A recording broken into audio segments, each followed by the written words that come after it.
that. Mm-hmm. You're live. We're live. Hello. Hello. Ooh, it's not. We don't have the camera. This is he. Let's just see the background. The police using it from the Oh, yeah, I'm beginning. sure. What's that? They're just $1,000. Yeah. These are great. I like those. That's cool. At first, I Where's was the like, I camera? didn't know Yeah, that an the way owl. I they didn't know were. it's called an owl. Oh, there it is. Yeah, a lot of people are using 2 of them so that I don't know you why can you connect need to the two person rather than who's- speaker. I watched a little video That's about it. pretty It's like if you're at your computer and you want to speak, but everyone else is sitting around you, there's a way to keep that one stable. I don't know. It was It's like an interesting. app video. It's pretty cool. It's like Yeah, just it's like like an 80s thing. yes, it We does. have to sound. Well, we won't have any sound. We don't need sound. We don't need it because there's Right. no one talking on the other end. Right. You know what? Because it's Let live. me send me the link, and I'm going to go somewhere and let y'all talk and see if I can. Okay. Yeah, Rachel has the links. You can But, send it. oh, if you can hear. That way, so I can see if Well, I make think sure it's that I can hear On y'all. YouTube right now. if it's live.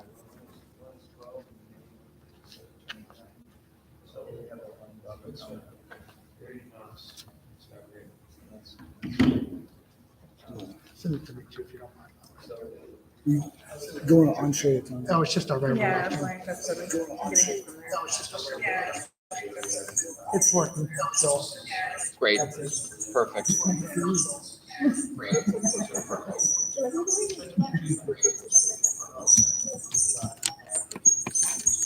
And the mic tends to have really good reach. You know, I've He done was over here so talking. We could hear him. I've done things where people were where the speaker was 20 feet away from it. You could still hear pretty well. That's. I know they're amazing. Yeah. They're amazing. Yeah, I know Temple's got a few of them. Yeah, that's where I've used them the most, or at least been part of them. Sometimes they can drive me crazy, like they're always moving.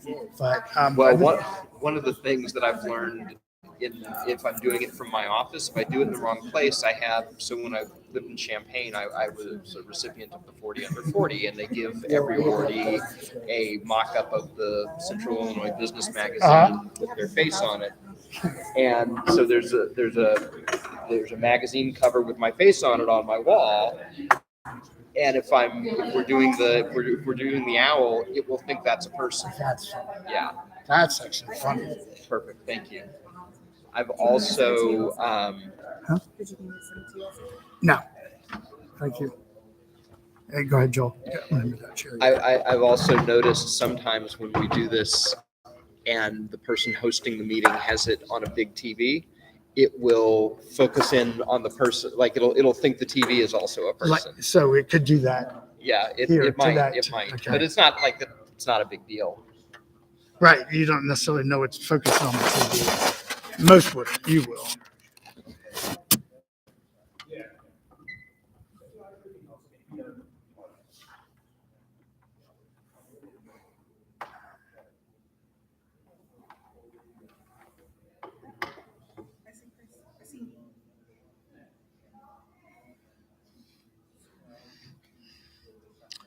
Yeah, so when we're eye level, it'll be better. It's looking up at us. That's why it kind of gives this weird angle. Just the widescreen, the panorama. That's what I think is amazing. That's the whole table, so it would pick up.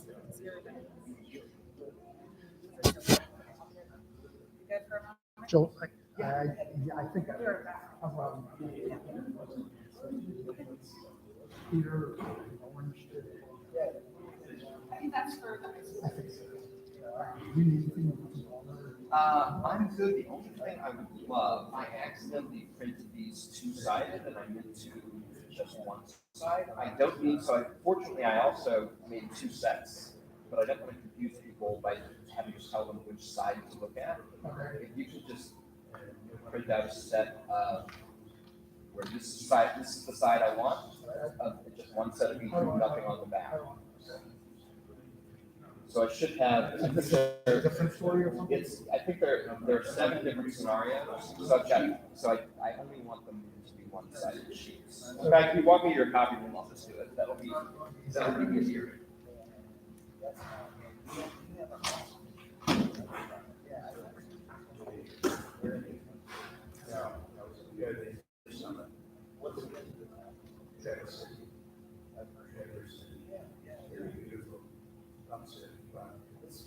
Northwest corner. No, the lower, northeast, that would be, northeast. Yeah, I think so, yeah. Yeah, because you can see, pretty close, you go out to, Michigan, on Lake Michigan. Yeah. You're so right, you're right, I thought it was tomorrow. Yes, yes, yes. You probably can drive to how far? So you go to, yes, you go to the bridge, will take us to the bridge, and to the ferry takes us about an hour and a half. You know, at least it's like, so it's pretty far north. No, but it is pretty far. Yeah. So the area was, what is he doing? So he's in the hospitality. He has a bar. He has, probably has food trucks. So many food trucks. That's all very,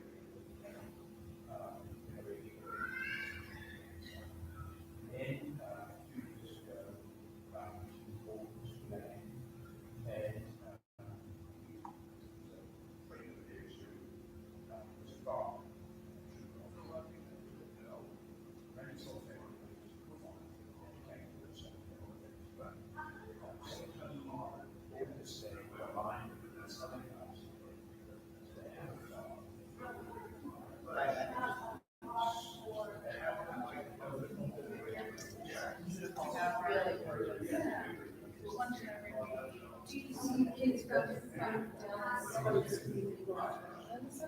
Yes. Great. Our kids, we have all kids, and we have some Saba and some ice. And then what is it that you see? What is it? I don't know what it's really, but like my kids want to do it. Yeah. That's where my kids went. so he ended up. Yeah. Sorry. Nice to meet you.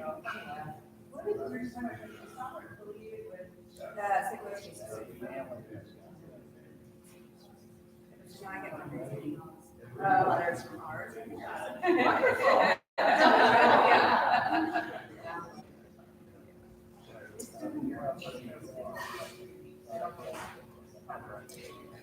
Yeah.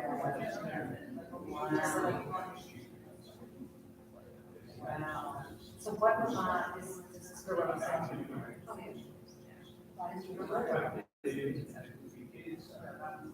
Yeah, the other one. So my youngest is senior in high school, but they went to Moshavada, which is people that you can't get. Okay. Yeah. I grew up in Monmouth. Okay. Hi, I'm Karen. Hi, nice to meet you, Laura. Yeah, us too, and then he's never been. Right. Yeah, my son, one of my kids, really great at boot camp. I actually worked for a long time.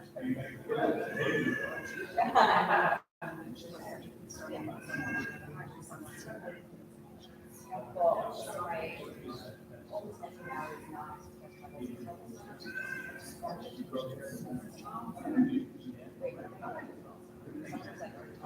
Right. Right. You're not a COVID. Temporary emptiness. Yeah. She's like.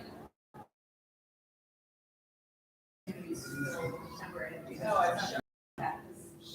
Like this was never. She went for summers, but it never was the next one. Never. Then we have two weekend kids.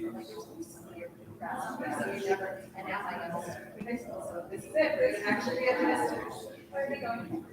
We're gonna be working. We're gonna age out. So.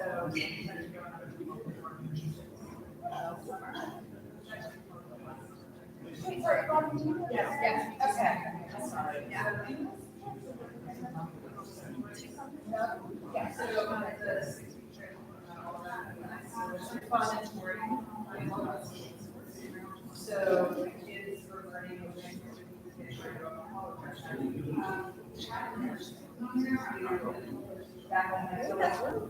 That's amazing.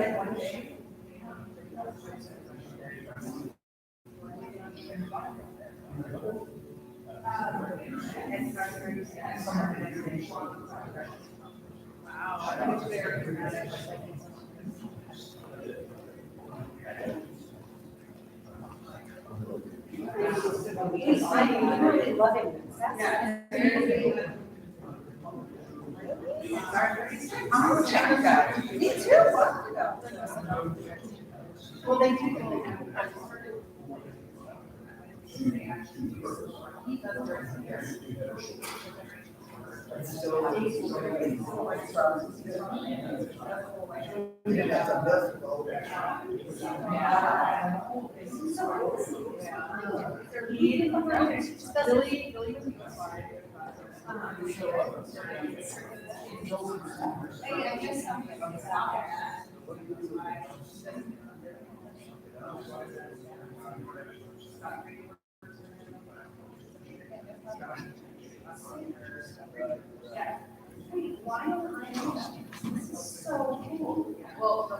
Yes.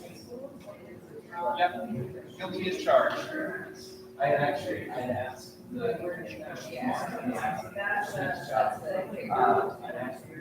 Oh, that's right.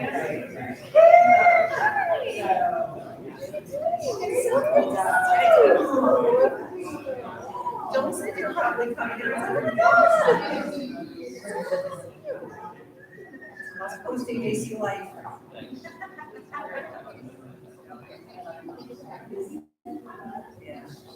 Of course. Dustin Cap. Really, what's that like? Now, let me tell me about it. 2 years, I can.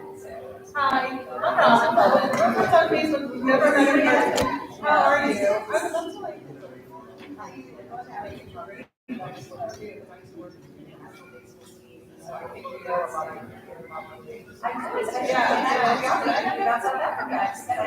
I know, I saw, but it would be fun to go around.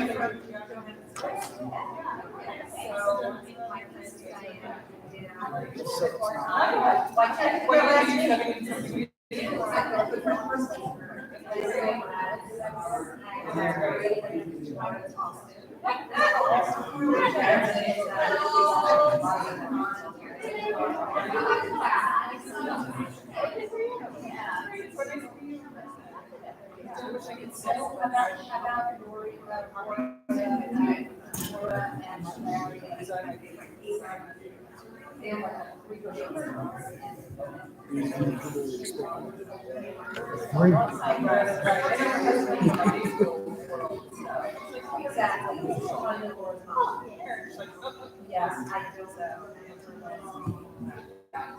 Yeah.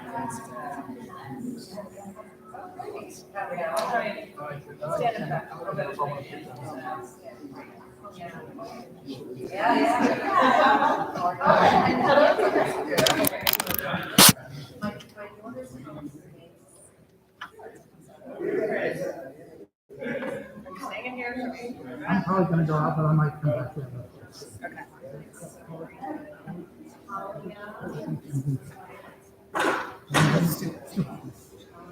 Um, okay, so, and that was perfect. So,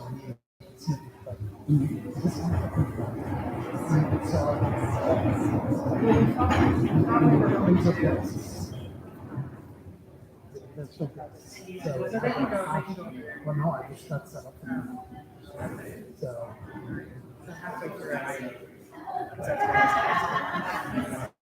Right, yeah, right, so that right now. Nancy did ask me. Yeah, always, especially outside. With the cost of something. No, for sure, for sure. It goes either way. Isn't that crazy? Yeah, it's weird. Yeah, especially if you're looking at yourself.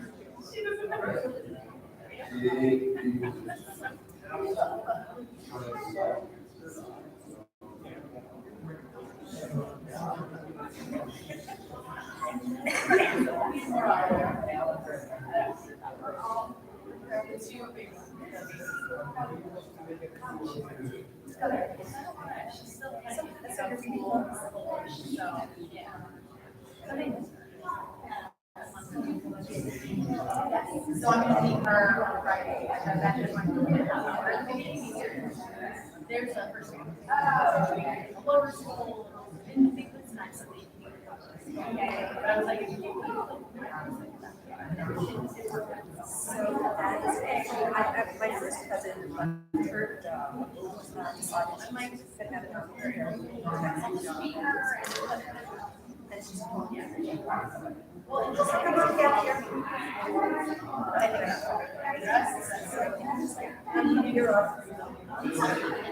Yeah, she's also saying she said she would come to work out here. And she's watching shows, stuff like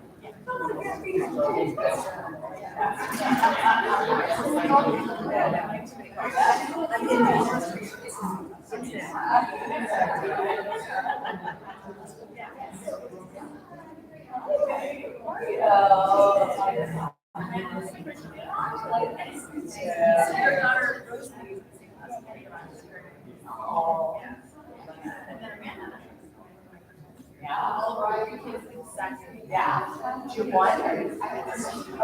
She's very fortunate. Okay. You're spread all over.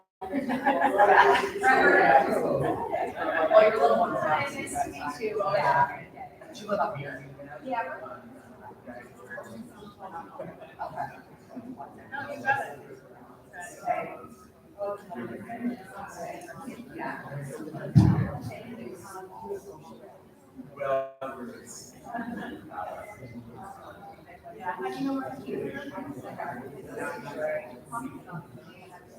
Alright, what a small world. Yeah, really? So when I first joined, Kayla, and this was, to see where the RO was. of course. It's also We were close at one point, when I this person I love the world.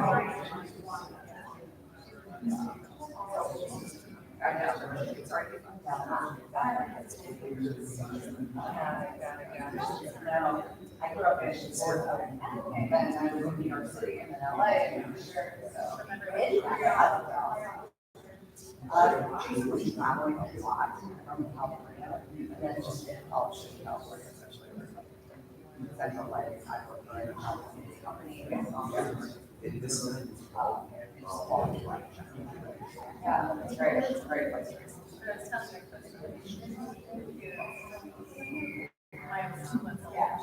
I didn't like that story. No, like that. It was like my class. Yeah.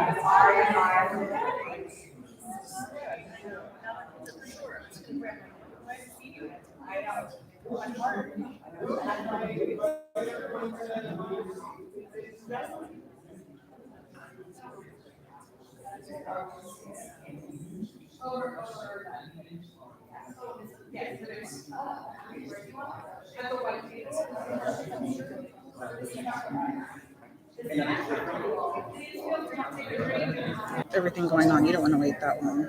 So. All right.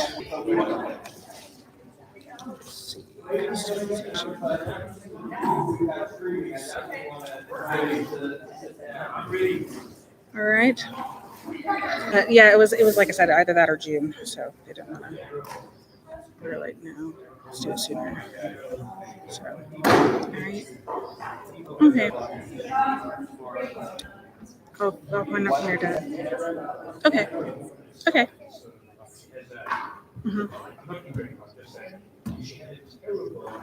Okay.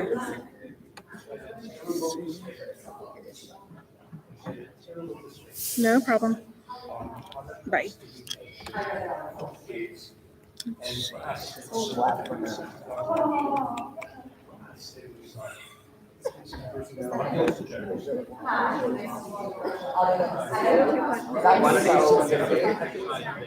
Lawrence is here to be close to the camera, but also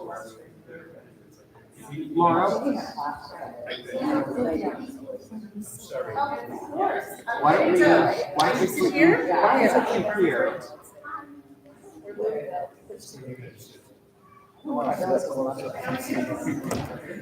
She and Peter is I'll sit next to you in case I have to pass you a note. Great.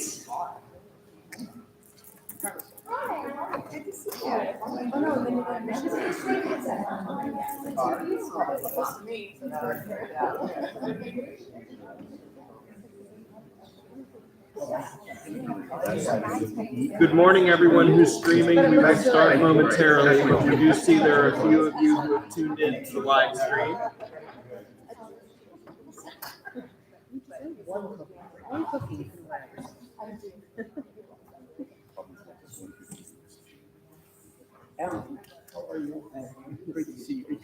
If you want to take the pressure off and give me half of it, I would not turn it down.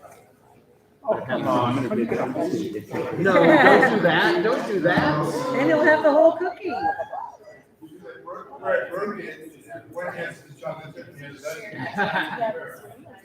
All right.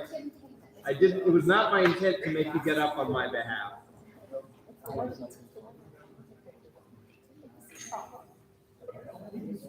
So while everyone's getting settled and we're waiting for Rabbi Weinberg to come back, I do want to thank Anshe Torah for welcoming us this morning and giving us the opportunity to present on this important topic. I might have you move so you can see your. I've got a halo. Maybe to this side. Yeah. Sorry. No, I appreciate it. So we're grateful for the opportunity to speak on this important topic, which I know is on everyone's on front of mind for everyone these days. Our recent State of Antisemitism in America report showed that 41% of American Jews are concerned about about anti-Semitism as a problem in America, which is a marked increase over the previous year. AJC has been at the forefront of this fight, and my colleague Laura Shaw-Frank is an important part of our work in combating anti-Semitism. AJC, American Jewish Committee, has been around since 1906 with the mission of enhancing the well-being of the Jewish people in the state of Israel and advancing human rights and democratic values in the United States and around the world. And I look forward to sharing a little bit more about AJC and our work in this area, and more importantly, to talk to you about how to talk to your teens about anti-Semitism, whether they be your children or your grandchildren. And I'm proud to say last night, one of the meetings that we had was with BBYO student leaders, in particular regional board, and one of whom is also an incoming international board member. And I'm proud to say that the Dallas BBYO leadership is indicative of the future of Jewish leadership, and we have a lot to hang our hats on. Indeed, they were very impressive. So with that, it's my pleasure to turn it over to my colleague, Dr. Laura Shaw-Frank. Hi, everybody. It's wonderful to be with you today. The topic is not such a happy one, but it's a really important one. So I'm really glad that you're all here. I would love for us to just go around the room and everyone say your name. I don't know if you all know each other. You probably do, but I only know. Now I guess I know about a third of you, so that's good. But I would love to just get your names and I'm also going to ask you to, in a minute, I'm just going to ask everyone to share if they have children or grandchildren in middle school, high school, college. So, Harriet, let's start with you. Harry, Whiting and the acting president today of NKC Dallas. My name is Alan Kramer. I'm here representing my kids for their kids. Got it. Ages 5 to 12. Wonderful. Okay, thank you. Here for Dennis, I have grandkids, one in college, one will be a senior, the Jewish high school, one of these citizen and some outside public schools. For their kids. Wonderful. Got it. The whole picture. I'm glad you mentioned the Jewish high school piece because I'll make sure to also address that issue. You think in some ways it shouldn't be an issue, but it actually is still an issue. Will be a senior. Okay.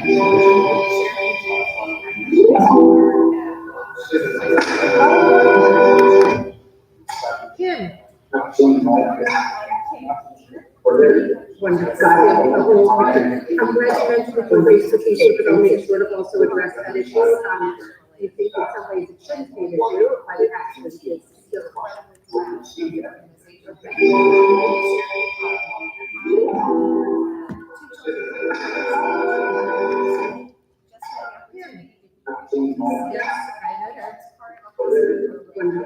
It was weird. It like signed out for a saw second, that. and then it signed, and now it signed out again, or at least it's not on the. Advocacy of Jewish issues. And then I have a son who is just finishing up his sophomore year at the University of Texas. And he's a member of API. And I'll stand here. Great. Stand here. My name is And Julia that way. Kaufman. I have, And two I'm boys sure they're from still able to see it. We're just not seeing it here, and which is yeah, fine. I saw it. Okay. You still see the children. Yeah. Okay. Fix this. I'm Sharon Posner. My kids are on the younger age, but I'm really heavily involved with the Jewish community now in Dallas. So the more education, the better. But I have a 6, 4, and 2 in private school. Hi, I'm Amanda Peru. I have a 6, 5, and 2-year-old, all in non-Jewish schools. Stephen Weinberg, welcome everybody, Rabbi here, and we're thrilled to have you all, and especially to welcome our scholar. I have 2 grandchildren in school in Israel. Okay. So that's my Different kind of anti-Semitism. Exactly. Rockets. Yeah. I'm Stuart Waldron. I'm a proud member of Anshe Torah and the incoming president. Tonight, I will be the president of the Dallas region of AJC. Obviously, we're short on talent. I'm also Absolutely thrilled not. to be here with 2 new board members, Hilton Jonas and Rabbi Weinberg, who are joining our board this evening. So welcome to all of you. I'm sort of wondering, are we getting the live stream reestablished? It is. It's already up. Whether it might be better if you're there, just Wherever because when you're you- presenting, you're not speaking, you're not looking into the camera. The camera faces her, the camera. Right, Oh. but she's not looking at the camera. She's looking at us. That's the only thing. I'm trying to actually move the camera. I'll go wherever you want me to go. You say the word and I'll Well, sit there. if Chris moves the camera, then it doesn't matter. Okay. But she has that. I'm gonna just pass that back. Oh, it's one of those owl things. Yeah, now pick up the voice better, so it was a little muffled. Okay. Better? How's that? Perfect. Great. Okay. So first of all, thank you so much for having us here, Rabbi, particularly. Thank you for opening the shul to us today. So I'm going to tell you a little bit first about what my work is at AJC and a little bit about my background, and then I'm going to just delve right in. I am finding myself doing more and more and more of these talks with parents and grandparents about their kids and talking to them, how to talk to their children and how to talk to the institutions in which their children are involved, whether as students or in other capacities, about anti-Semitism. Unfortunately, this is something that we have to get up to speed on very, very quickly, given the circumstances that we're unfortunately living in. So my work at AJC, I'm the head of the Contemporary Jewish Life Committee department at AJC. And the work that I do involves all types of keeping an eye on the resilience and thriving of the American Jewish community. So we study the American Jewish community. We make recommendations to the agency regarding how to interact with the Jewish community and how to support the Jewish community around the country in the best ways possible to ensure thriving. We keep an eye on what we think are danger points for the Jewish community, as well as keeping an eye on what we think are successes. And you can ask Joel. I've been talking endlessly to him about BBYO since last night. Like I feel like every time I'm in the car, I'm like, let's talk more about BBYO, because I was so impressed with what I saw last night with those young people. I also oversee all of our work engaging with university administrators, and I'm going to share some of that work with you today. We do an enormous amount of work that's both student-facing and administrator-facing on college campuses. The student-facing work comes out of our Alexander Young Leadership Department, where we have a director of high school affairs, a director of campus affairs, and also our young leadership director who deals with our 23 to 40 young leaders. And my department deals with the administrator-facing work. We are a department of 3 academics, and so because of that, they housed administrator-facing work with us. We interface with university presidents, with vice presidents of student life, with DEI officers, et cetera. And I have a number of really interesting anecdotes to share with you about the kind of work that we've been doing with them. One of the main things we do with them is we take them to Israel in the summer. In the summer, we are taking a delegation of university presidents and a delegation of vice presidents of student life, including the VPSL from UT Dallas, who we will be meeting with tomorrow. We're doing a lot of work in that space. I also find myself doing an enormous amount of anti-Semitism education, and I do it in the craziest of places. I do anti-Semitism education in Jewish day schools. I do anti-Semitism education in law firms, corporations, universities, private schools, public schools, you name it. I've spoken in those types of fora about anti-Semitism. And I have learned a lot. I've seen a lot when I do those programs in terms of the kinds of questions people ask, the kinds of scenarios that come up. Sometimes they're quite shocking and upsetting. And also sometimes I'm just overwhelmed with gratitude at the way different communities have addressed anti-Semitism in their midst. So I'm going to try to transmit some of the wisdom that I've gathered, should I have any wisdom, that I've gathered over the past couple of years of talking about this issue with parents and with educators and with all sorts of people. Okay. Yeah. Can you record this? For sure. Yeah, absolutely. Yeah, for sure. Okay. So I'm going to start out with some statistics from our 2022 survey on the state of anti-Semitism in America. I'm going to focus on statistics that have to do with our young people, but also overall. So we found that 21% of American Jews have avoided wearing or carrying items that could identify them as Jewish at least once in the past year. 21%, 1 in 5. 1 in 5 American Jews has avoided outing themselves as a Jew at least once in the past year. And whenever I talk to audiences about this, particularly audiences of parents or educators, I tell the story of my son. I have a son who's a senior. My youngest is a senior in a Jewish day school in Manhattan. And Manhattan's a pretty safe place for Jews. It has been for centuries at this point. During the May 2021 conflict with Hamas, for the first time in my entire life, I told my child to hide his Jewish identity. I said, please do not wear a kippah on the subway. And please wear a hat or just take it off. And it broke my heart. It broke my heart. Because New York City has the largest Jewish population of any city in the world, including Tel Aviv. And the fact that my child should have to hide his identity as a Jew, I found devastating. 18% reported feeling uncomfortable or unsafe at a campus event because they are Jewish. This is our young people, college students. 18%, almost 1 in 5. 26% of our college students had difficulty taking time off for class for Jewish holidays, or they were told they cannot miss class for Jewish holidays. Over a quarter. 14% of our college students have felt, and by the way, I'm focusing on college students because we did not survey high school students because they're under 18. We surveyed 18 and older. 14% have felt or been excluded from a campus event or group because of an assumed or actual connection to Israel. 12% have said that they have felt or been excluded because they're Jewish. We know from the FBI statistics in 2020, and by the way, I know 2020 feels like it was 4 centuries ago.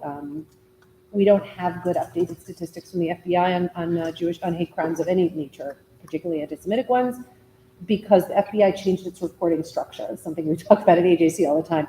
They changed their reporting structure, and some of the key states in the United States, in terms of key populations of Jews, have not updated their computer systems to comport with the new FBI reporting structure. So we don't actually have accurate statistics from New York, Florida, or California, the states with the 3 biggest Jewish populations in America. So we do not have accurate statistics, but 2020 statistics showed a horrifying level of anti-Semitism. Close to 60% of religious hate crimes in this country are against Jews. When you take out the word religious and you just talk about hate crimes, it's 1 in 8. We're 2% of the country. Okay. Social media and anti-Semitic attacks in person. 1 in 8 American Jews, 13%, this is from our study, were personally targeted by an anti-Semitic remark or post online or through social media in the past 12 months. Among young American Jews, that number went from 13% to 1 in 5, 20%. Almost 2/3 of American Jews have seen anti-Semitism online or on social media. 85% of young Jewish adults under the age of 30 saw it online. I always say that statistic makes no sense to me because I think it's incredibly low. It's not 85%. The people who haven't seen anti-Semitism on social media are not on social media. Maybe that's what it is. Maybe they've given up on social media entirely. 1 in 4 young American Jews felt physically threatened by online anti-Semitism, as opposed to 14% of their older counterparts. So our young people are facing a lot. They're facing a lot. What I hear from young people, and now I'm talking about high school students and middle school students, I hear that they're facing a lot of quiet but very painful comments in their places of education and extracurricular events. Comments, things like, and by the way, I heard this from the BBYO kids last night, very kind of similar remarks from them that I've heard from everywhere else. So I can only guess that it's a national trend. Things like, a Jewish kid will walk by and they'll say, "I smell gas, where's the gas chamber?" Things like that. You guys are controlling. All kinds of just terrible comments. And the thing that I hear from kids the most is, I didn't know what to do, so I didn't do anything. I was embarrassed. I didn't know who to go to, or I went to my advisor and they didn't do anything, or I went to the school principal and couldn't get a meeting, or they didn't do anything. I hear that a lot too. So what I try to do is give parents and kids tools to both understand what's going on and at the same time also know how to take on that understanding and go to whoever is in charge in the places where they are and say something. Kids are hearing comments, and I want to address the Jewish day school issue for a second. Kids are hearing comments in public schools and in private schools that are not Jewish, but Jewish day school kids are far from immune.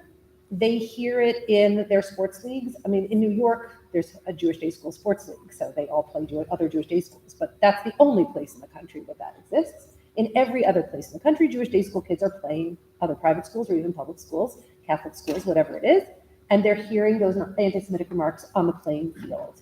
My child, my kids grew up in a theater program in Riverdale where I live. It's run out of the Riverdale Y, which is a Jewish Y, but it's a very integrated program, non-Jews, all different kinds of families, multi-ethnic, multiracial. It's a wonderful program.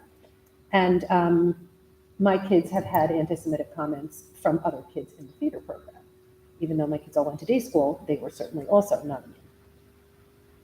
So I'm going to do just a really quick background on anti-Semitism. There's so much to learn, but I'm going to give you like the 30,000 foot quick background of kind of some of the key things that it's important to know when you're talking about anti-Semitism and thinking about anti-Semitism in the framework of where your kids are and grandchildren are. The first thing is anti-Semitism is not a province of the right or the left.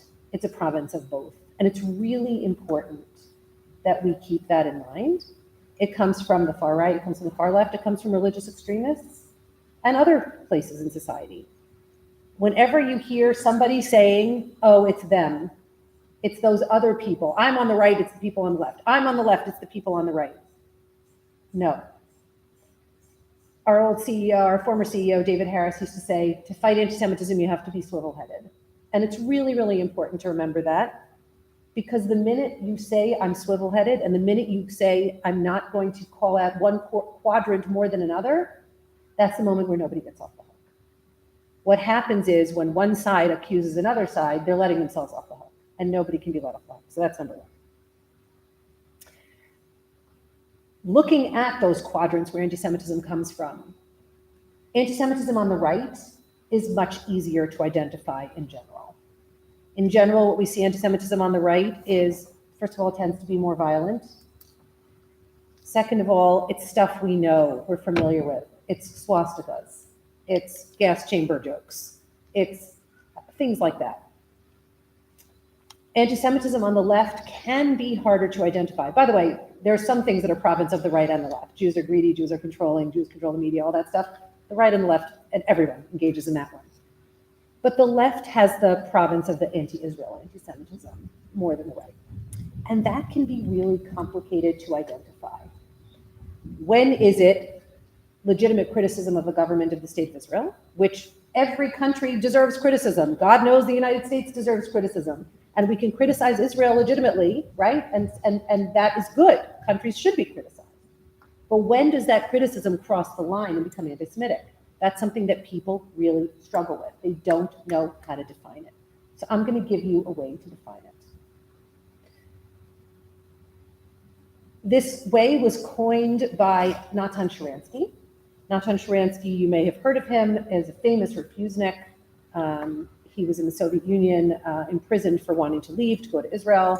Very, very famously was put in solitary confinement, played chess in his head to stay sane, wrote an amazing memoir, Fear No Evil, great read, you should definitely read it. He's now living in Israel. He's been living in Israel since 1986 when he was freed. And he came up with a way of defining when anti-Zionism or criticism of Israel crosses the line into anti-Semitism. Here it is. He calls it anti-Semitism in 3D. D number 1 is delegitimization. When Israel is said not to have a right to exist among any nation in the world, right? God knows the United States has committed many sins in our history. No one's saying the United States should not exist.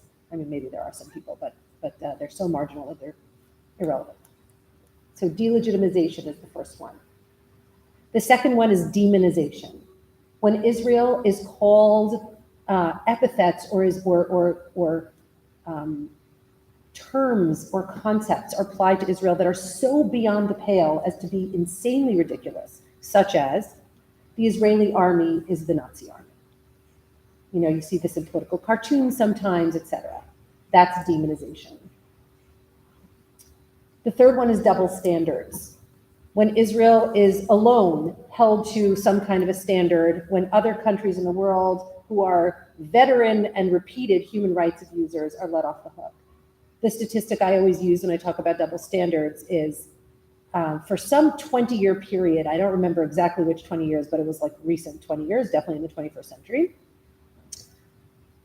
There were 100 resolutions. No, it wasn't 20 years, it's probably less than that. I don't remember the years. You're going to have to just write down the statistic without the years if you're taking notes. 100 resolutions against Israel by the UN General Assembly, 100. And during that period of time, there were 60 combined against the rest of the world. 100 against Israel, 60 against the rest of the world combined. That's, my friends, that's called double standards. That's insane. Syria, China, Cuba, Iran. Really? So those are the 3 Ds. I have a 4th D. Someday I'm going to have time to write an op-ed piece about it. I started it, I haven't finished it. But I would like to add a 4th D. And the 4th D is particular to the American Jewish community, and it's the D of disqualification. Disqualification of Jews for being in particularly progressive spaces because of a perceived or actual connection to Israel, or an affinity for Israel, or belief in Zionism, or whatever it is. The disqualification one is really important because when your kids experience left-wing anti-Semitism, and your grandkids, that's the way they're going to experience it. And for the most part, they're going to experience it as disqualification. I'll give you a couple of examples. We dealt with an issue earlier this year at Berkeley Law School. I'm sure you read about it. You're all nodding and rolling your eyes. Where 9 law school student organizations passed a resolution that said that they would not bring in any speakers who were Zionists. To which the dean of the law school replied, well, I guess I can't speak in your student organizations because I am a Zionist. It was 9 out of like 60 student organizations, but still. This means not that this is not criticism of the state of Israel, right? Because if it was criticism of the state of Israel, it wouldn't be tarring someone for an identity. It would be targeting maybe a particular government policy or something like that. But this is targeting students or speakers for an identity. The example I always use when I talk about Berkeley is I say, let's say the Women's Law Student Association, which was one of the groups. Let's say they wanted to bring in an expert to talk about legislation to protect battered women. Let's say the speaker they were bringing in is Jewish and a Zionist. Are they now not going to bring her in if she's the national expert on battered women because she's a Zionist? Perhaps are they not going to bring her in simply because her last name is Goldberg, because they're going to presume that? So this is the fourth D of disqualification. Yeah. Did any of those 9 organizations retract after all this publicity? Not to my knowledge. Not to my knowledge. And closer to home, it's not just Berkeley. A few years ago at the University of Texas, an Israeli tenured faculty member, actually, sorry, was not at the time, maybe now, but Ami Bentov brought in a speaker from Stanford as JP came in and disrupted the entire, because he couldn't speak. And, it became viral. And so it's happening close to home. Absolutely. I am sure. And by the way, it's happening in a million quiet ways, in ways that you never hear about because the kids don't know what to do about them, or they just go about their business because they don't have time to deal with it, or they are too uncomfortable to deal with it, or they somehow blame themselves. All kinds of things happen.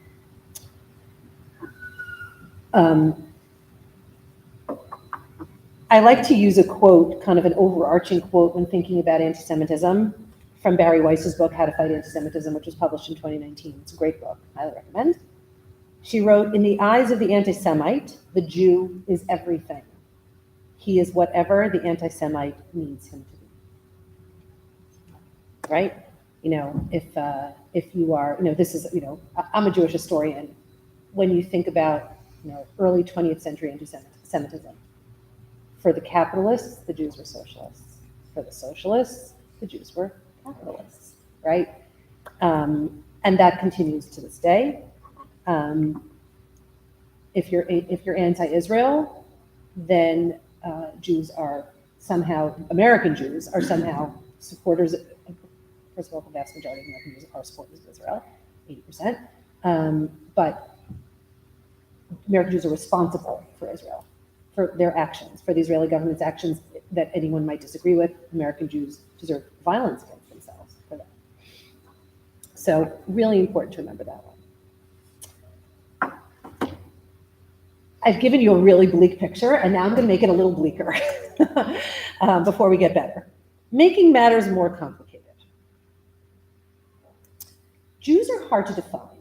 So there are a lot of structures that are being put into place in society today to address some of the hatreds and discriminations that our society has embedded within it. Those structures largely don't fit for Jews. Jews are not only a religion. Yes, we are a religion. We're sitting here in a synagogue.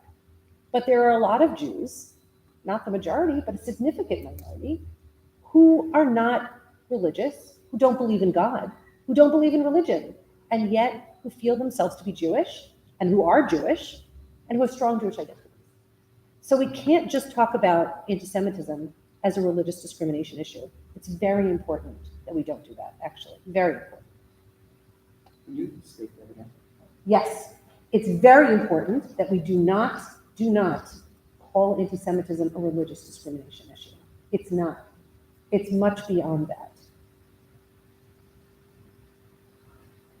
The second thing is, we're not a race. We're every race. There are Black Jews, there are brown Jews, there are Asian Jews, there are Middle Eastern Jews, there are European Jews. We're not a race. We're not an ethnicity. There are Mizrahi Jews, Ashkenazi Jews, Sephardi Jews, all different kinds of Jews. So we're not one ethnicity either. So what are we? So when you're looking at spaces like particularly some of the more progressive high schools, that I think the private schools here may be in that space, the public schools I'm guessing are probably not as much, and certainly the universities. Even in Texas, maybe? I don't know. Yes, nodding heads. I don't know what to do with the Jews. Do we fit into a DE&I framework, a diversity, equity, and inclusion framework, or do we not? We like to say the Jews are a people. I think that's a really important framing when you're trying to talk to people about who are Jews. Jews are a people.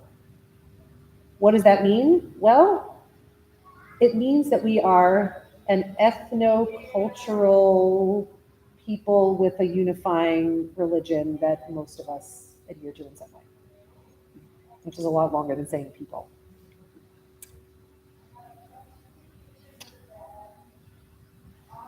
The fact that we don't have a set structure for Jews becomes a real problem.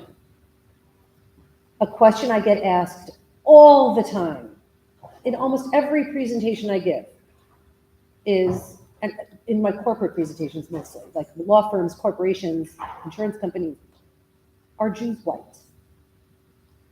And the answer to that is complicated. Well, there are Jews who are definitely not white. There are Black Jews and brown Jews and Middle Eastern Jews.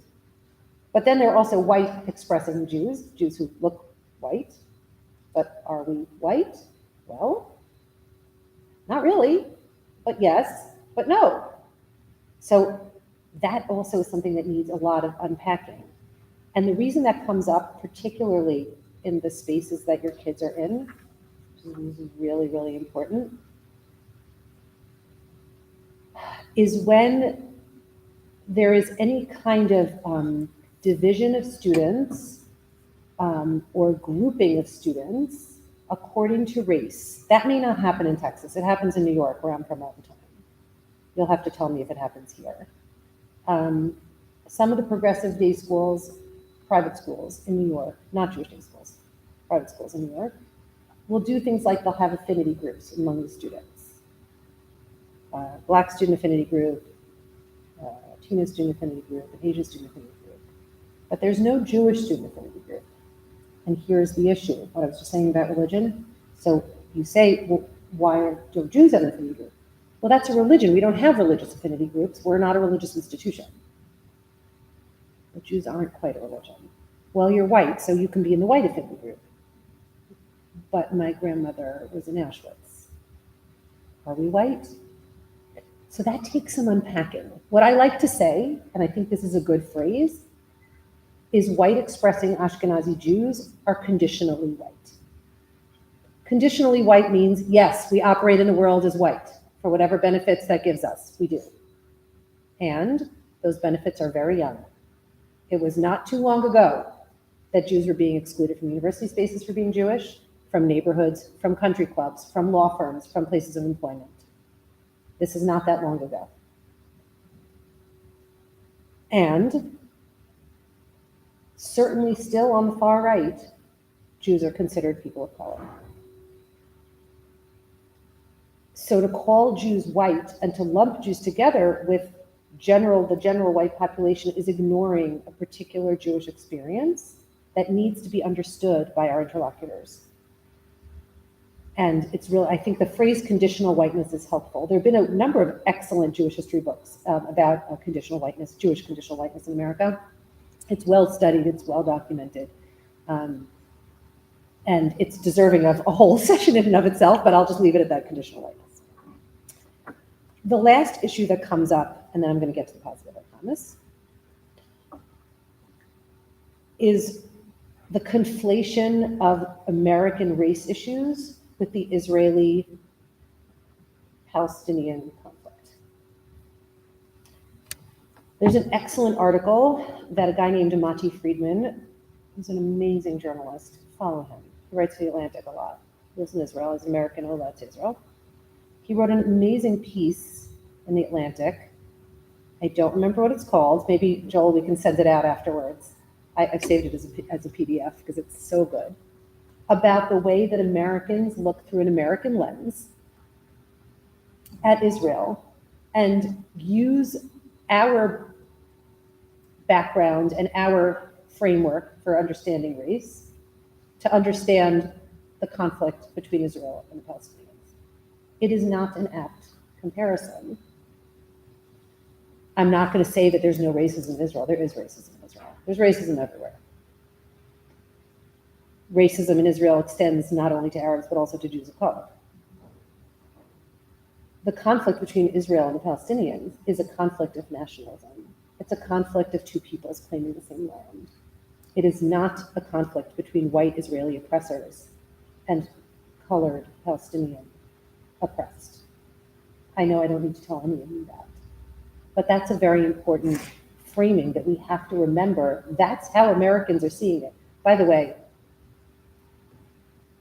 I firmly believe that using that framework is actually, colonialist. You know how people always say, oh, Israel is a colonialist and enterprise and apartheid and all the things that they say about Israel. It is actually a colonialist framework for Americans to sit here in the United States and look at a country in the Middle East and assume that our framework should apply to a country that is a completely different situation, a completely different population, which is over 50% people of color. It's colonialist. So that's a whole other problem. Okay, I've outlined a lot of problems. What do we do about it? The first thing I want to talk about is how to talk to your kids and grandkids about it. And then we're going to talk about what to do about it. The number one thing that you can do is emphasize resilience and pride. The Jewish people, we get the gold medal for resilience in this world. We are the most resilient people. I'm very confident saying we are the most resilient people in the history of the world. We have been knocked down too many times to count. And we've kept on getting up and going on. Resilience. By the way, we all need, this country needs a lot more resilience, right? There's a lot of shrinking violets and, oh, I'm so wronged going on now on every political spectrum, side of the political spectrum. Jews are the opposite of, oh, I'm so wronged. Jews are, I've been wronged, and I'm going to stand up and keep going. And not only that, but I'm going to work to better everyone else so they don't get wronged. That's amazing. Our kids need to know that. Resilience and pride. Second of all, the more that you can live Jewish, joyous lives with your kids and grandkids, they see that. It can't be that their only identity is the reviled people. That can't be. Nobody wants to be part of the reviled people. But what they do want to be part of is joyous Shabbat dinners, is celebrations of Yom Ha'atzmaut, is Lag BaOmer picnics, is all the ways that we can be joyous as Jews and pride, full of pride as Jews. Number two, don't catastrophize, but take it seriously. That's a hard balance to find, particularly when you're dealing with kids. I think grandparents get a little bit more of a pass than parents do. I see it with my own, there's a lot of eye rolling that goes on with teenagers. I kind of think that with my son who's a senior now, it's 80% eye rolling and 20% love at this point. He's about to leave the house, so he'll come around. If you catastrophize, your kids are going to run the other way. They will. If you take it seriously and you enlist them in the solution, they will feel empowered. So, number 3, knowledge and strategy. Every one of us has got to become a mini expert in both the knowledge about anti-Semitism and the strategic ways of combating it. That's the world we're in. We should not have to own this, right? The people who are being attacked are not supposed to have to be the ones to fight it. It should be the rest of America that's fighting it. But sadly, that's not going to happen. We do have a lot of wonderful partners who do stand by our side, but usually not enough, I would say. We're going to have to fight it ourselves. So every one of us has got to become a mini expert in both knowledge and strategy. Read, listen to our podcast, People of the Pod.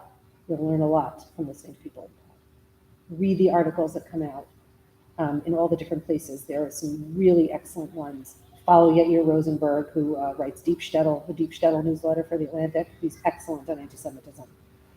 Read Ted Deutsch's stuff our CEO, that comes out every week. There's a lot you can do to educate yourself. Use our Translate Hate, which I think you can get on our website. Yes, it's a PDF on our website. Translate Hate is an excellent resource. If you go onto AJC's website, just search Translate Hate. We're actually updating it now to version 3, but version 2 is excellent as well. It has all kinds of stereotypes about Jews, and it unpacks them. Why they're bad, why they're anti-Semitic, where they come from, and how to combat them. So a great tool. Number 4, integrate your conversations about social media with your kids and grandkids with conversations about anti-Semitism. Every one of us should be talking to our children, and perhaps to our grandchildren too, about social media use. My kids have kind of opted out of social media because they say it's too toxic. They don't really do it. They don't go on it so much.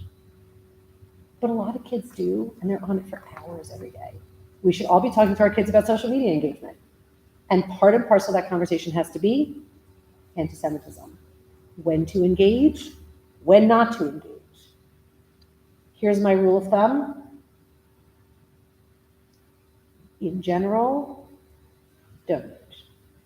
If it's someone you don't know, never engage. Do not post to, Bella Hadid posts some anti-Israel thing. Don't bother. It's toxic. You're not going to get anywhere. No one ever convinced anyone of anything by posting a comment on social media. It does not happen. When do you engage? I would say pretty much never online. That's what I tell your kids and grandkids. Don't engage online. If a friend of yours from school, you tell them, is posting something anti-Semitic or anti-Israel, you say, I'd love to talk to you about this. What were the 4 words that kid last night at BBYO? Let's talk about it. Let's talk about it. I feel like that should be like a hashtag. Let's talk about it.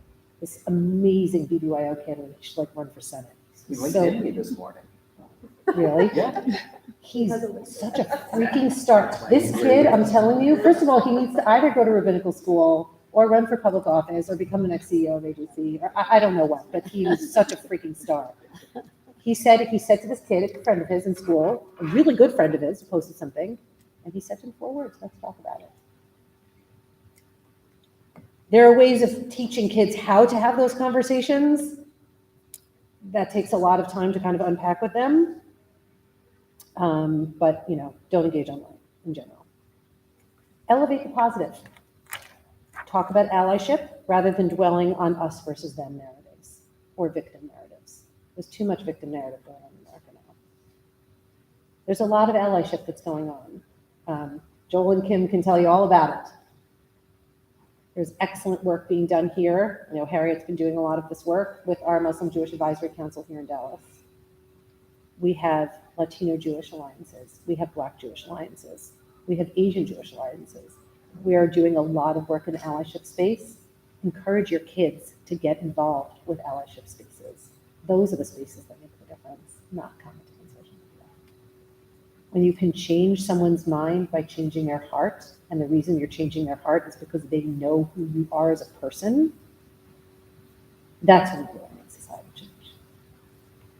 Okay, so those are my general points, my 5 points. Okay. Tactical, strategic, when to engage and when not. We talked about social media engagement and non-engagement. Now let's talk about in-person engagement and non-engagement. This doesn't generally happen in high school spaces, but in college spaces, your kids may very well walk past a Students for Justice in Palestine rally, an apartheid week checkpoint, etc. All kinds of things like that. Don't engage in those spaces. They are toxic. No good is going to come of that engagement. All that's going to happen is a lot of screaming and possibly violence. Don't do it. When to engage? You see someone you know in the Student of Justice for Justice in Palestine rally or at the apartheid wall or whatever it is. Text them our BBYO friends phrase. Let's talk about it. Let's go out for coffee. The story I always tell about this is a famous story. I think it happened in Florida, and of course, I'm not going to remember anybody's names or anything like that. But there was a Jewish kid at this Florida university and a white supremacist kid from like the royalty of the white supremacist world. His family published the Stormer daily newspaper, the weekly news, anti-Semitic white supremacist newspaper here. And the Jewish kid invited this white supremacist kid to Shabbos dinner. Yeah, you've read about it. Every week. They didn't talk about Nazis. They didn't talk about white supremacy. What did they talk about? Sports. Bands, frats, what they were doing that weekend. The kid left the white supremacist world and now goes around speaking against it. So that face-to-face interaction is everything. Okay, so that's number one, when to engage, when not. Number two, where to get info and help. Where should your children go? Where should you go? So I'm going to start with the college campus because that's the easiest. And college campus, they should go directly to Hillel. Directly to Hillel. We have very close ties with Hillel. We work with Hillel all the time. Our director of campus affairs, Jeffrey Greenberg, fabulous guy, has students on so many, probably every campus that has a sizable Jewish population. And the Hillel directors know who those kids are. Jeffrey works with the kids. He works with the Hillel directors. You should go directly to Hillel. If there's a BDS resolution on campus, go to Hillel. But it's not only Hillel. Kids need to know how to report anti-Semitism on campus. That's something that in my administrator work that I do all the time. I work with administrators on clear reporting strategies. It's not such a great thing right now, but we're working on it. They need to know if they can go to deans. Hillel can help them with a lot of that, and we can help them with a lot of that. Jeffrey's always available. I'm always available. They can shoot us an email, and we can tell them, oh yeah, we took the vice president for student life in your campus to Israel with us last year. Let me reach out and see if I can connect you. So that's a college campus. What about high schools?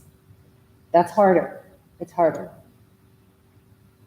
I am a very big fan of empowering your kids to take this stuff on at the first level themselves.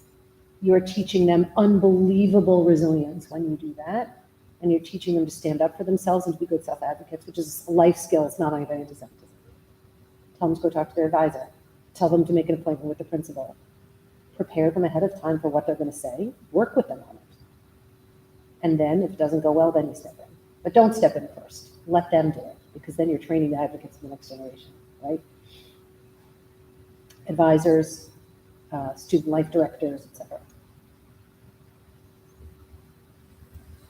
How to have tough conversations. This is, again, also deserving of a whole session in of itself, and I see I'm running out of time. So, how to have tough conversations. I was saying this to the BBYO kids last night. Ask questions. Tell your kids, ask questions. Be curious. Don't attack. Don't shoot statistics at people that don't listen to that. Come to the table with a body language that is open, the proverbial table, with body language that's open and with an attitude of curiosity. You get a lot further that way. That's how you convince people of things. And of course, allyship, as I spoke about before, really, really important. Okay, how about you? What can you do proactively? And I'll finish with this, and then we're going to talk about the scenarios that I have here. Number one, what are your children and grandchildren learning? Be active and understand that. Are they getting a Holocaust education in school? What is that Holocaust education? Is it just how Jews died? Or is it how they lived beforehand and how they're living today? Is it about how Jews resisted? Does it give humanity to the Jews?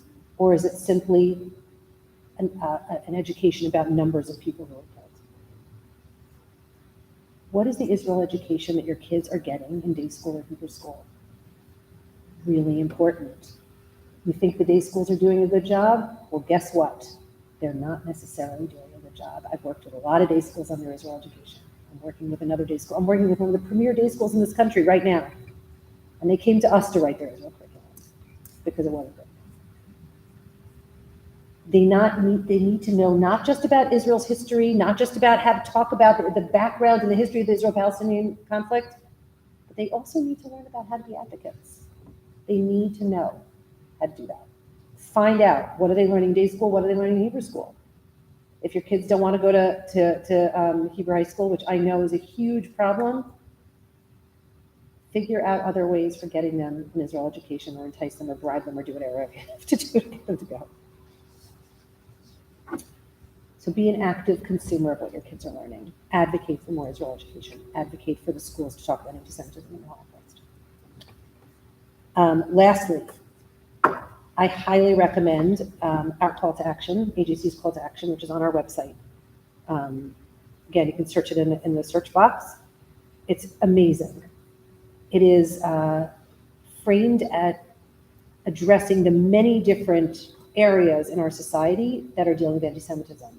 There's a button to click for corporations. There's a button to click for educational institutions. There's a button to click for elected officials. There's a button to click for law enforcement, for social media, etc. Go on there and see what the techniques, what the solutions, what the strategies, and what the education that we are prescribing. A lot of thought into it. It's very nuanced. It's very careful. Call to action. Call to action. ajc.org/CTA. Yeah. And the Translate Hate that Laura spoke about earlier is at ajc.org/translate hate. And we also have some hard copies of it here if anyone would like. Translate Hate is a fantastic tool. Everywhere I go, people are blown away by it. And I was really gratified to see some of you maybe on your radar screen, especially if you read the Texas Jewish Post, leading up to the recent city council election. There was a reference by one candidate to the poor voter turnout leading to the same cabal of city council members being elected to represent that district. That district has been represented by Jewish representatives for the last, I think, 5 years. And there was a group of concerned community members that started distributing a letter about why this was bad and cited the Translate Hate definition of cabal and the explanation of that. So it was great to see that it is a resource that isn't just sitting on someone's website somewhere, but that people are actually accessing and using and using in their own advocacy efforts with the press and with other community members. The reason Translate Hate is so important is exactly what Joel is saying, meaning I will say that sometimes kids, and some of the BBYO kids said this to us last night, they said that they don't know how to answer. And sometimes they don't know how to define, they know that a comment makes them uncomfortable, but they're not sure why. They know there's something anti-Semitic about it, but they're not sure exactly. Translate Hate explains it, and it gives them sometimes the confidence to just, this is anti-Semitic. I know this is anti-Semitic, and here's why. And I can show this to my school principal and say, AJC says that this is anti-Semitic, this leader in the field, and here's why. So that's really, really important. It gives our kids tools, it gives us tools to be able to have something that we're standing behind us and supporting us. Okay, I don't know, I have no idea how much time I have left, and maybe out of time. So the high schoolers will be here in about 45 minutes. Oh, okay. Other than that, as long as people are willing to Fine, stay and listen okay. and engage. Okay, so there are a couple scenarios here on the table. Before I turn to the scenarios, which what I would love to do, if people would like, is for us to troubleshoot some of them together. They're all, quote unquote, if you're Law and Order watchers, they're all ripped from the headlines, meaning every single one of them comes from a story that I've dealt with. We can read them aloud because we don't have copies. We want to save the trees. So we don't make copies for everybody. But we can read, there are a number of different scenarios. We can read them aloud, and I would love to troubleshoot them with you and see what you would do with them. But before I do that, I just want to see if people have questions or comments. Yeah. Excuse me, what age do you recommend speaking to your kids about anti-Semitism? And I would say probably 4th or 5th grade. Yeah. Younger than that, that's one of the reasons I say don't catastrophize, is because it can be very scary, particularly for younger kids. I was interviewed for a story on Yahoo News about parenting for anti-Semitism, and the woman who interviewed me, she's a Jewish woman, she has a kindergartner. And when the whole Kanye thing happened, her daughter, I guess, had sneakers or a backpack or something with his brand. I don't even know what the brand is. I hate to say it. But whatever it was, I think it was sneakers. She had sneakers, and her mother told her that she couldn't wear the sneakers anymore. Now, that wasn't scary to the kid, but the kid was very upset and angry because she's like, all my friends have those sneakers. I want to wear the sneakers. And what I suggested to her in a situation like that, and you're like trying to talk to really little kids about it, and you have a situation like that, is you're going to just flip it to Jewish joy and resilience. We're not going to wear those sneakers because the guy who wears who made those sneakers doesn't like Jews. But you know what we're going to do? We're going to go buy you a Jewish star necklace, and you get to pick it out. We're going to buy you a mezuzah for your room, and you get to pick it out. You can do anything you want. You want basketballs? We got that. You want sparkles? We got that. You want superheroes? We got that. There's mezuzah for everybody. I'm going to put it on your door. And, so flip it with little kids. Once you get to like 5th grade, you can start talking to kids in a more serious way about it. There are some very good, for example, Holocaust books, not The Boy in the Striped Pajamas, please, not The Boy in the Striped Pajamas, but anything but. You're involved with the Holocaust Museum, right? So, do not like that book. But Number the Stars and some of the other books, which are quite good, can introduce kids to it. I do want to say, regarding Holocaust education, this is the one point I think that Dara Horn makes a very good point about her Holocaust education.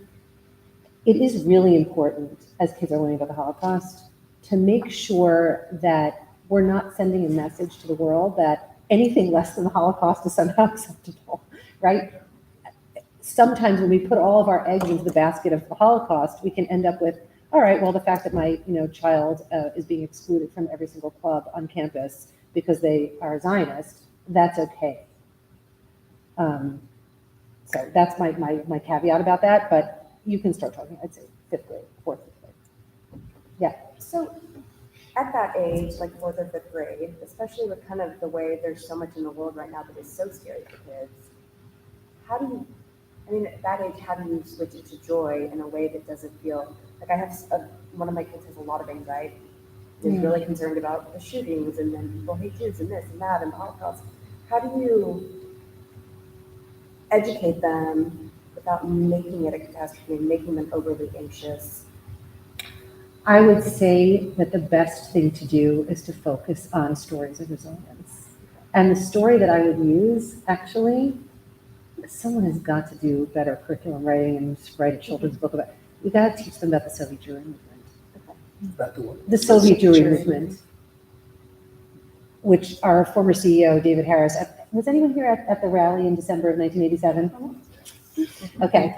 He organized that rally. He was like 35 at the time. He organized that rally, which had 250,000 people at it. Like every person I ever met in my life was there. It was so much fun. The reason I say the Soviet Jewry movement as a great starting and entry point is, first of all, the discrimination occurred in another country, so it's less anxiety provoking for kids. Second of all, that country doesn't exist anymore, right? Also less anxiety provoking.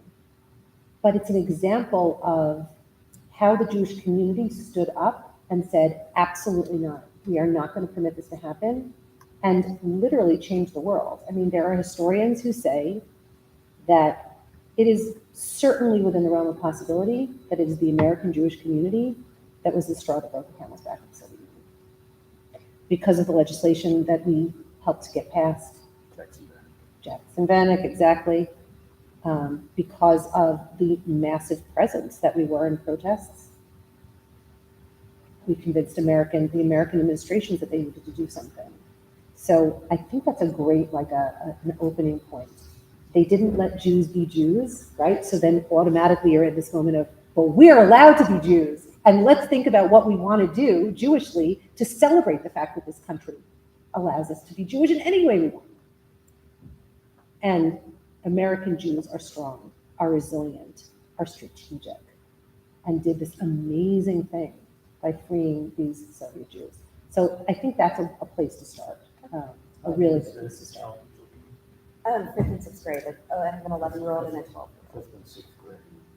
So what book specifically would you recommend for fifth grade? Yeah, fifth grade grandson. So, I don't think there is a good book about the Soviet Jewry movement for kids. There really needs to be someone who writes children's books has got to do that. How about other books?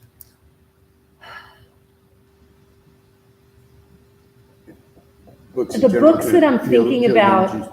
Feel empowered for it to be. Yeah, so the books I'm thinking about are for kids that are a little bit younger than that age. There are some really fantastic books about Jewish change makers in America. In particular, I can't remember the name of it. There's a fantastic book about Clara Lemlich, who was a Jewish workers' rights advocate who lived in the early 20th century. She was a tiny, tiny woman. Clara Lemlich, Lemlich. You can Google it. I think it's a PJ Library book. Google it. It'll come up. I was just going to reference PJ Library. Yes, we'll talk about that in a second. If you're not in the PJ Library realm, get on it, because does everyone here know about PJ Library? Okay, good.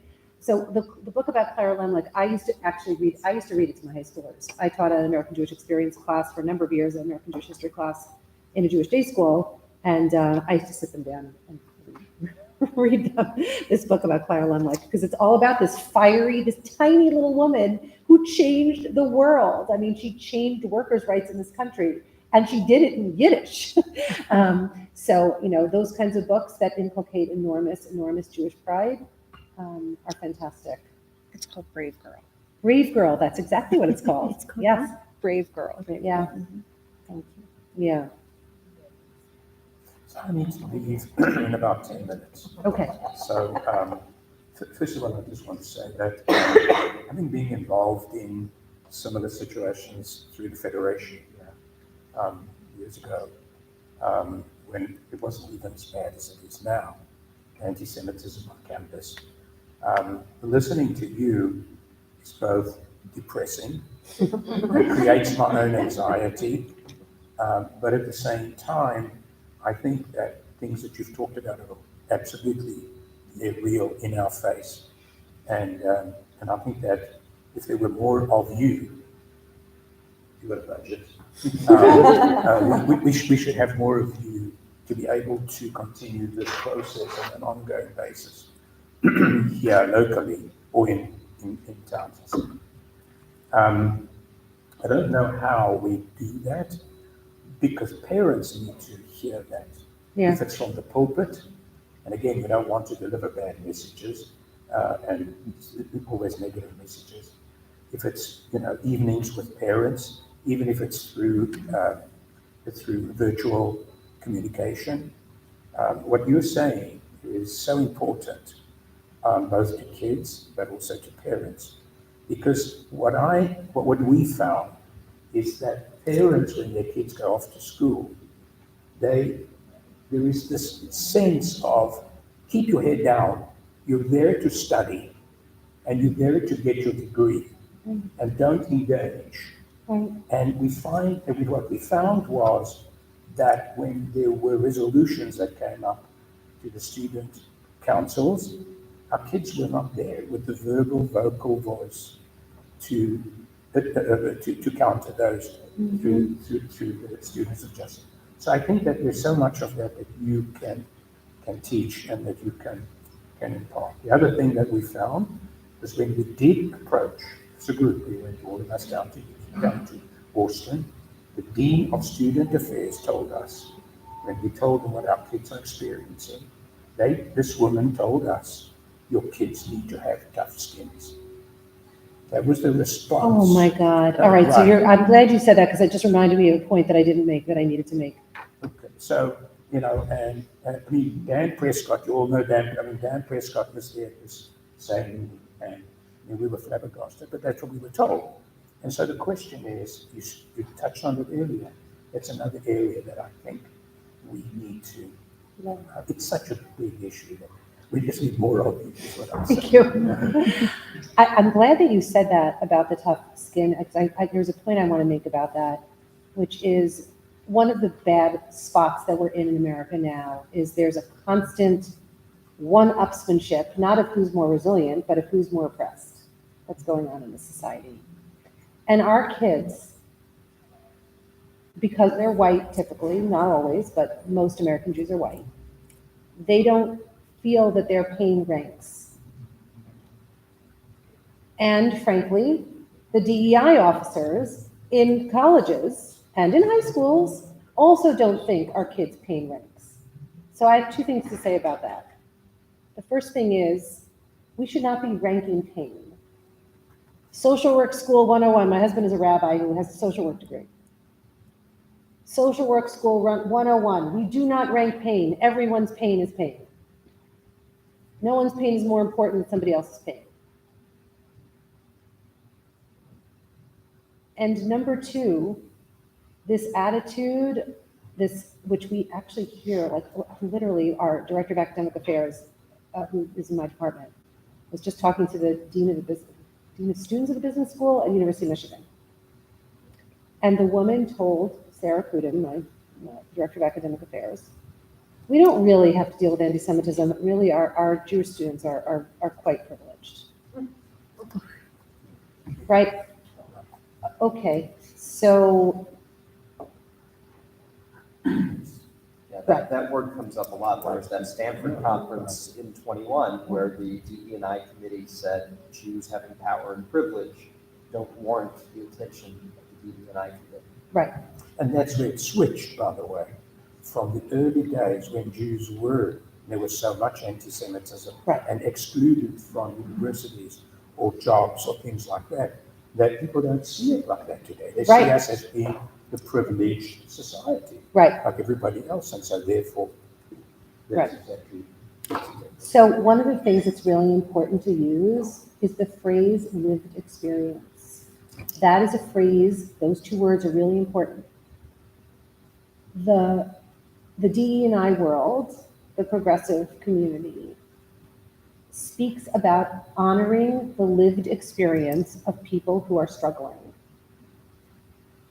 They have to listen to Jewish kids and Jewish people's lived experience. That is what the principle of honor in that community is.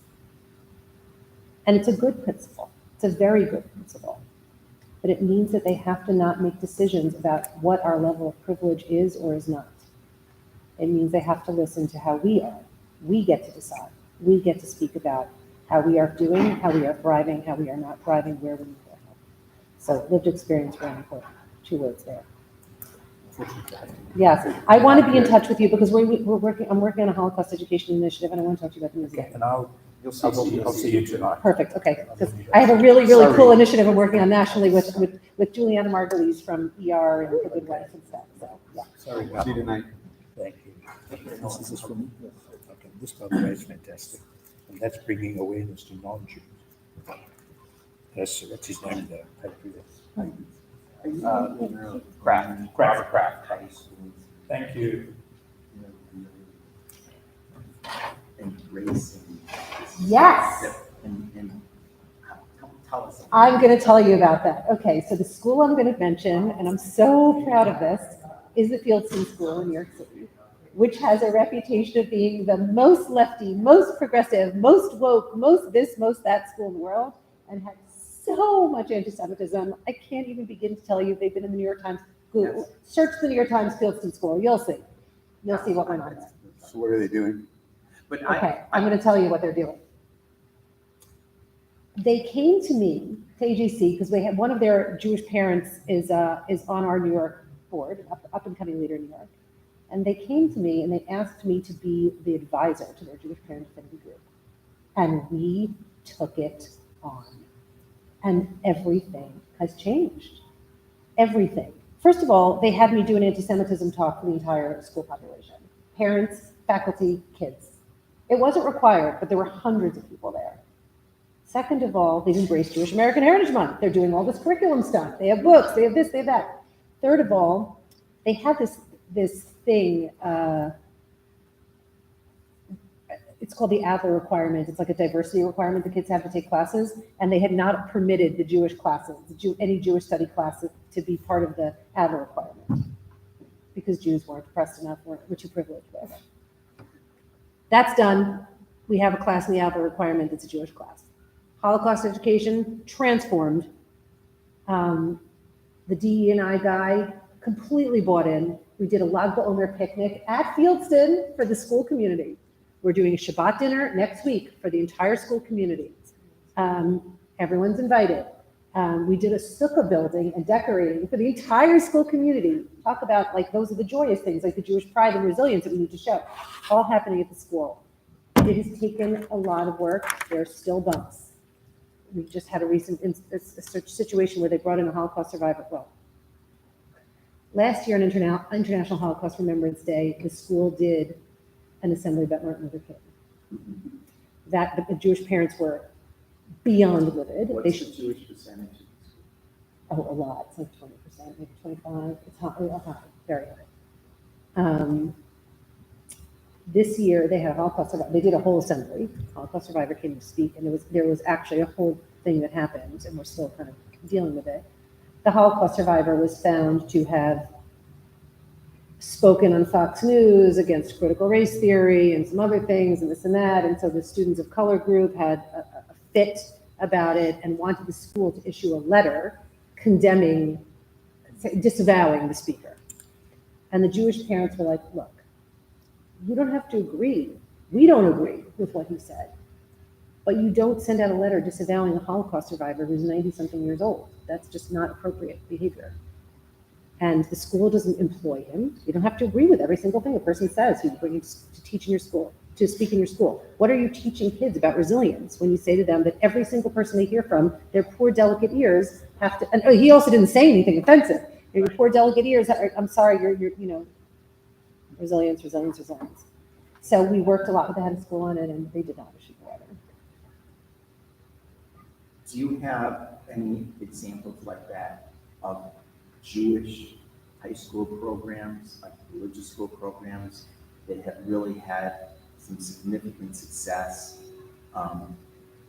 Like building Hebrew high school program? Building a whole program around this kind of material. Yes, I do, but we're not here yet in Dallas, and it's AJC's teen program.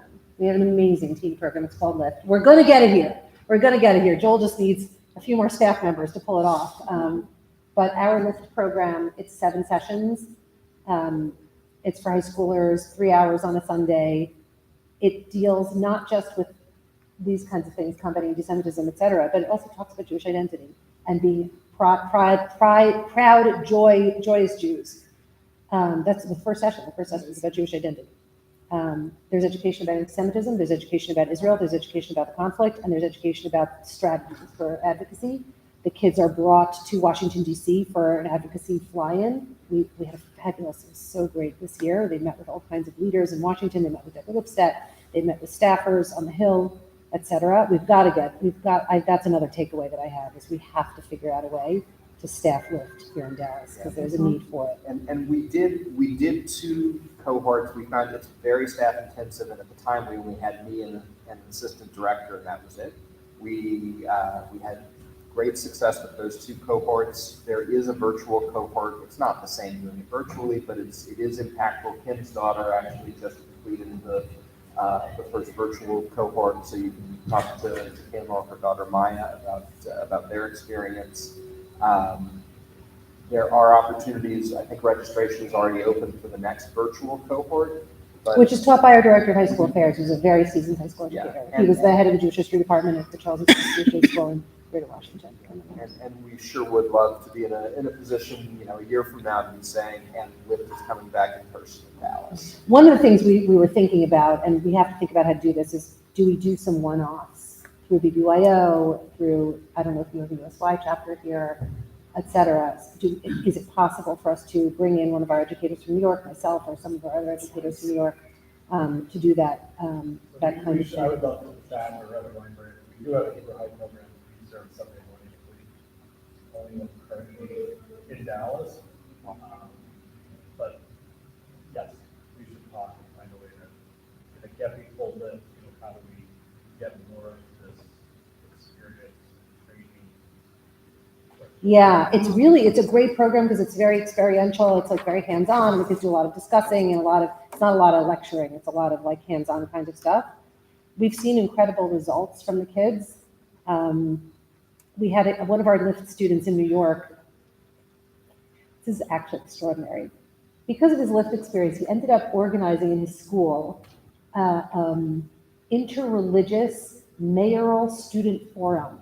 And he actually got the New York City mayoral candidates to come. It was virtual, but fine, they came. All of them came. He reached out to a Muslim student group in a school, he reached out to a Catholic school, whatever, and they made this. It was so incredible. And he says, oh, I got it from Lyft. I got the idea from Lyft. It was Lyft.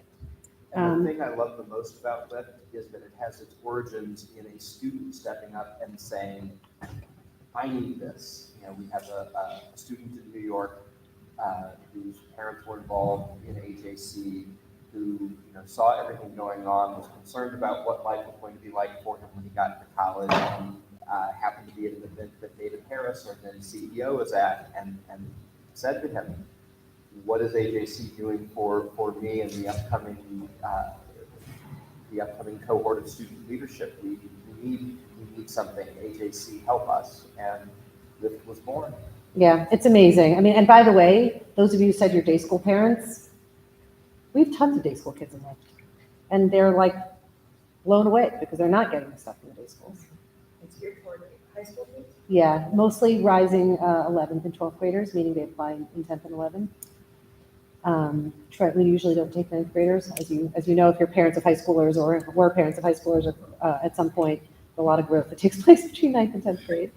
But yeah, so that's I think also just, this is me wearing my, very curious student of the American Jewish scene hat.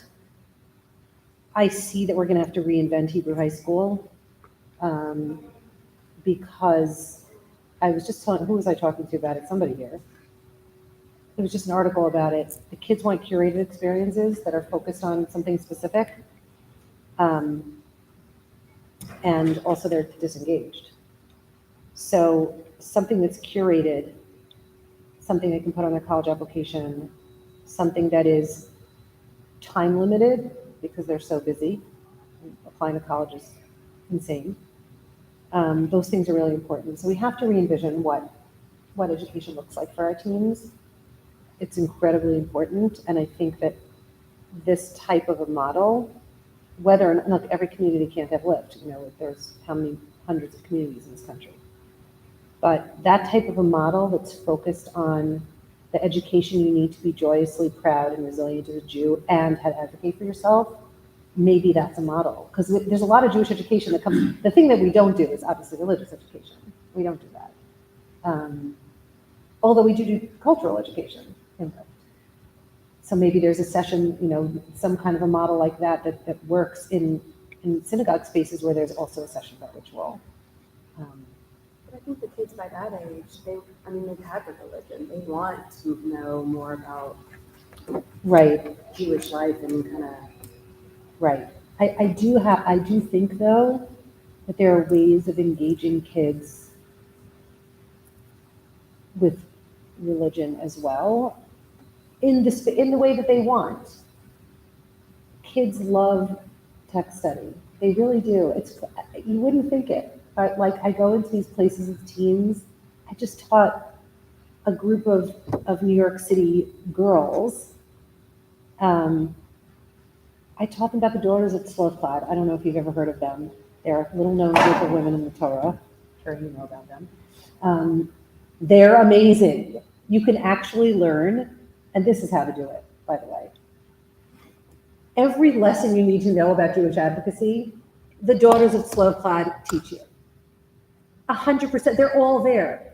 Come up with a plan, have allies, be strategic, know your audience, find the right person to speak to. It's all there. That's the kind of Torah learning that kids light up about. Give them something curated. I give them a source sheet. The sources are there. They're there in Hebrew, so they feel like that sense of authenticity. We don't read them in Hebrew. We read them in English. And it's directed towards something that's meaningful to them. That can be done with anything. I'm sure you do that already in high school. You know, environmentalism, animal rights, you know, all the things that my children are very involved with animal rights. By the way, I thought of a book for. Oh, good, yeah. See, I'm a little out of this age group, yeah. There's a book on the life of Ruth Bader Ginsburg.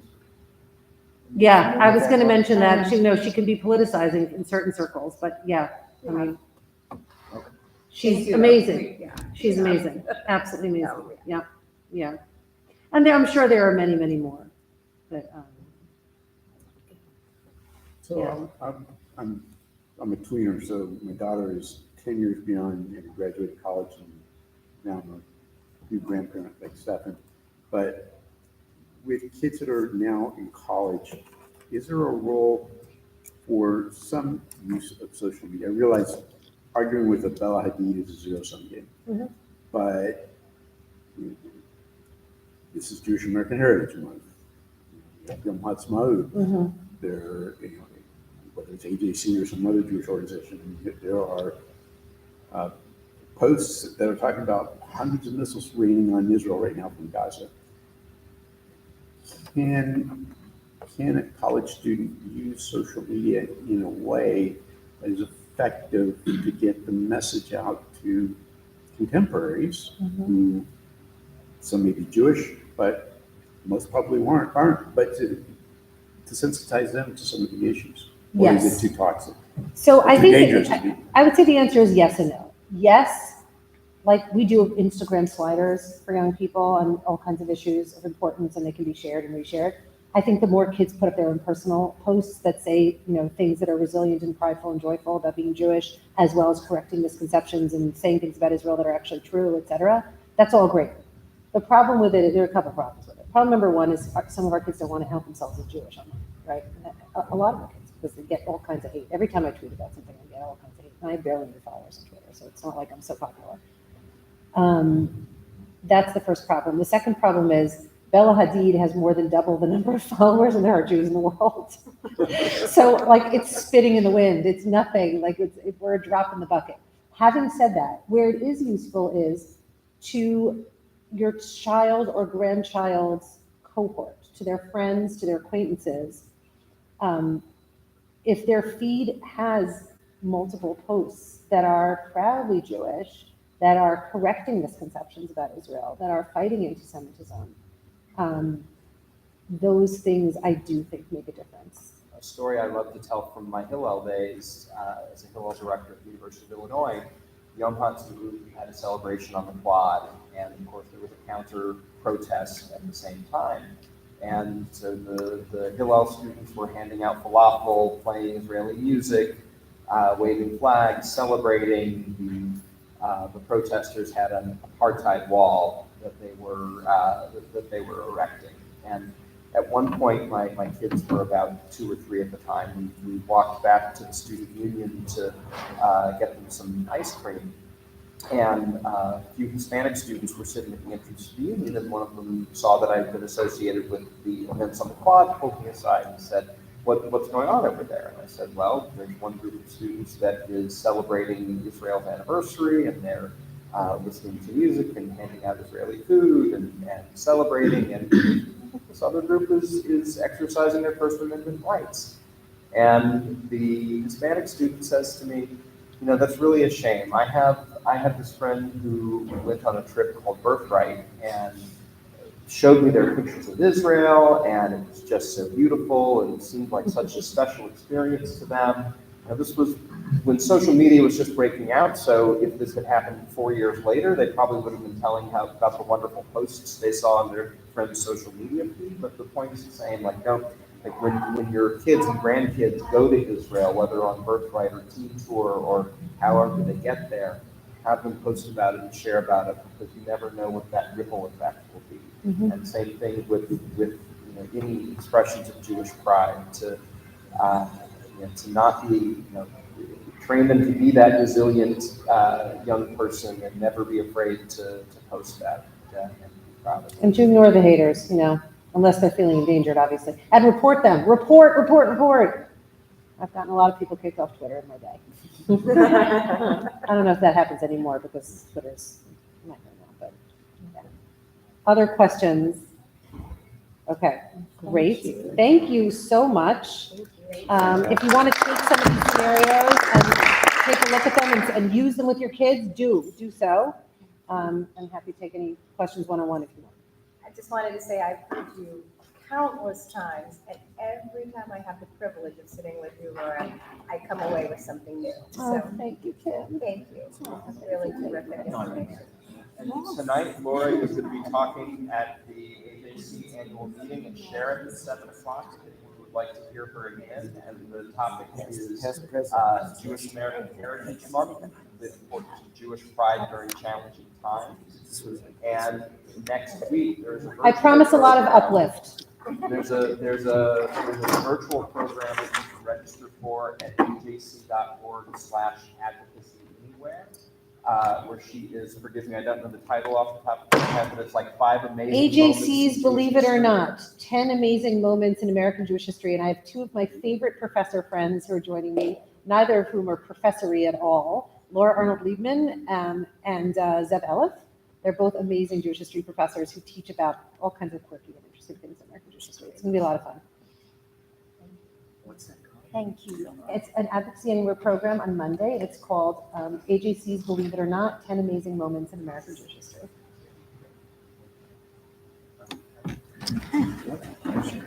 Thank you. Thank you.